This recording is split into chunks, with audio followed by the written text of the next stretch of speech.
भारत का विपक्ष, खास तौर पर कांग्रेस, जो कि एक प्रमुख विपक्षी पार्टी है, इसके श्रीमान राहुल गांधी को देखो, चाहे इनके कोई भी नेता को देखो, इस तरह का बोलते हैं कि भारत की आम जनता इनसे कैसे जुड़े। अब आप हाल ही में जो वेनेजुएला में घटित हुआ है, वह बहुत बुरी बात हुई है हालांकि, लेकिन उस पर देश के साथ खड़ा होना की ज़रूरत है। हम अपने प्रधानमंत्री का हरगिज मजाक नहीं उड़ा सकते। पूरे देश का प्रधानमंत्री होता है, ना कि वो किसी पार्टी का होता है।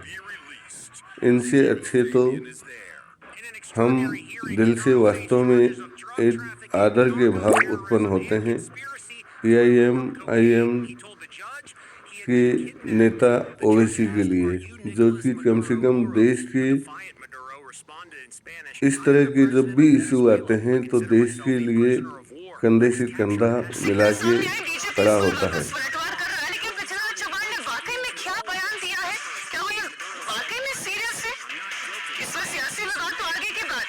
लेकिन अपने देश के प्रधानमंत्री के लिए वो ये कह रहे हैं।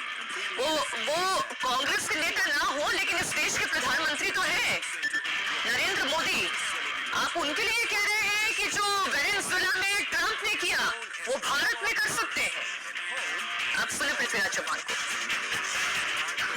बात यह कि 50% टैरिफ से कोई व्यापार संभव नहीं है। एक तरह से उन्होंने अमेरिका भारत का व्यापार पर, विशेषकर भारत से जो माल निर्यात होता है उसको बंद कर दिया है, टैरिफ लगाकर बंद कर दिया है, क्योंकि हम डायरेक्ट बंद नहीं कर सकते, इसलिए टैरिफ का इस्तेमाल किया है। अब भारत को सहन करना पड़ेगा। जो भी निर्यात अमेरिका को होता था, उससे जो भी मुनाफा हमारे लोग कमाते थे वो नहीं मिलेगा। अब आपको दूसरे मार्केट ढूंढने पड़ेंगे, इसकी कोशिश चल रही है। तो मैं समझता हूँ कि सिर्फ टैरिफ से कोई फर्क पड़ने वाला नहीं है। और 50% लगा दे, व्यापार तो पहले से बंद है, निर्यात तो हो नहीं रहा है, हो नहीं सकता। तो अब सवाल है कि क्या जो वेनेजुएला में हुआ, इस तरह से कुछ होगा क्या भारत में? हमारे प्रधानमंत्री को किडनैप करके ट्रंप साहब ले जाएंगे क्या? अब वही बात बची है बस। He came to see me. Sir, may I see you, please? Yes, I have a very good relationship with him. He's not that happy with me because, they're paying a lot of tariffs now because they're not doing the oil, but they are. They've now reduced it very substantially, as you know, from Russia. We get rich. ऐसे मुद्दों पर ओवैसी जी जो बोलते हैं बिल्कुल सटीक बोलते हैं, और वह बात वास्तव में हमें तो बहुत व्यवहारिक लगती है। समझ में नहीं आ रहा, ट्रंप का नाम लेते कि इन्हों बिल्कुल ही ठंडे पड़ जाते। वो ट्रंप प्लेन में खड़े होकर बोल रहा कि मोदी अच्छा आदमी है, मगर मेरे को खुश करने के लिए सब कर दिया। अरे 133 करोड़ जनता का वो प्रधान सेवक बोलिए वजीर आजम है, और बीजेपी वाले 24 घंटे हो गए गूंगे हो गए, डर रहे ट्रंप के बारे में बोलने के लिए। अरे भाई, जाती इज्जत नहीं बल्कि इस देश की इज्जत होती है, इस देश का इकबाल होता है। कोई भी हमारी देश की तौहीन नहीं कर सकता।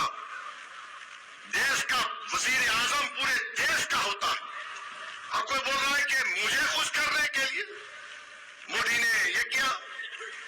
कुछ तो बोलो। हाँ, तुम कब बोलोगे हिंदू मुस्लिम? तुम कब बोलोगे लव जिहाद? तुम कब बोलोगे बांग्लादेशी है? तुम कब बोलोगे? कुछ नहीं बोलोगे ना। किसान मर रहा तो उसमें सन्नाटा, नौजवानों को नौकरी नहीं उसमें सन्नाटा, ट्रंप बोल रहा उसमें सन्नाटा। तो मेरे बीजेपी के लोगों से मैं बोलना चाह रहा हूं, ये आखिर तुम लोग ट्रंप से क्यों डरते इतना? समझ में नहीं आ रहा, ट्रंप का नाम लेते कि इन्हों बिल्कुल ही ठंडे पड़ जाते। वो ट्रंप प्लेन में खड़े होकर बोल रहा कि मोदी अच्छा आदमी है, मगर मेरे को खुश करने के लिए सब कर दिया। अरे 133 करोड़ जनता का वो प्रधान सेवक बोलिए वजीर आजम है, और बीजेपी वाले 24 घंटे हो गए गूंगे हो गए, डर रहे ट्रंप के बारे में बोलने के लिए। अरे भाई, इज्जत भी कोई चीज होती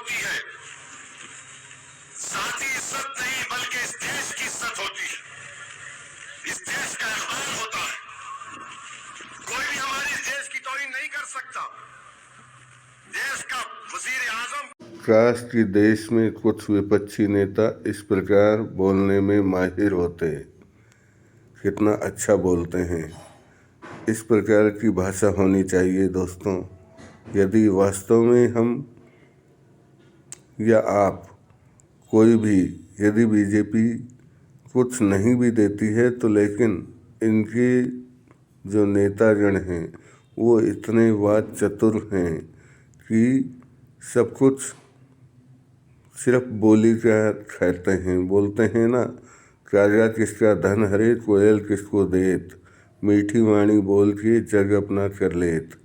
दोस्तों, मीठी वाणी बोल नहीं पाते, मुद्दों को समझ नहीं पाते, कौन से मुद्दों को किस तरह से बातचीत की जाए वो समझ में ही नहीं आता इन्हें। इस वजह से सत्ता से दूर हैं, जनता के दिलों से दूर हैं। आज भी हमारे देश में भाईचारा है, सब लोग एक दूसरे को प्यार से देखते हैं, सब एक दूसरे के दुख सुख में शामिल होते हैं, लेकिन ये लोग मुद्दों की बात नहीं पकड़ पाते हैं। सिर्फ ऐसी बात करते हैं जो कि सत्ताधारी पार्टी के ही फेवर में जाती हैं। वीडियो में बने रहने के लिए धन्यवाद दोस्तों। सब्सक्राइब करें दोस्तों।